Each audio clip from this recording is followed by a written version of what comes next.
Hello guys, good afternoon. কালকে video upload করতে পারিনি রান্নার, তো আজকে ভিডিওটা আপলোড করছি। কালকে ছিল মানডে, শ্রাবণ মাসের দ্বিতীয় সোমবার।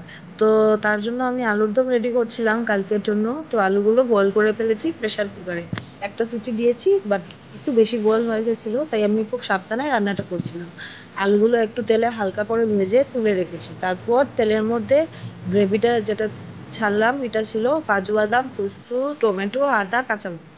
তো গ্রেভিটা ছেড়ে ভালো করে কষিয়ে কাশ্মীরি রেড চিলি পাউডার দিয়েছি, হলুদ গুঁড়ো দিয়েছি, সামান্য জিরে গুঁড়ো দিয়েছি, গরম মশলা গুঁড়ো দিয়েছি, সামান্য একটু চিনি দিয়েছি। তারপর মটরশুঁটিগুলো দিয়ে ভালো করে কষিয়ে আলুগুলো দিয়ে একটু তেল ছাড়া পর্যন্ত অপেক্ষা করার পর জল দিয়ে দিয়েছি, গরম জল দিয়ে ফুটিয়ে নামিয়ে নিয়েছি ঘি আর গরম মশলা দিয়ে।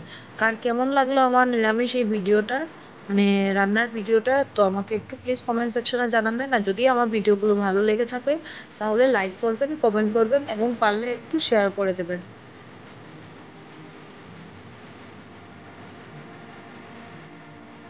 Thank you.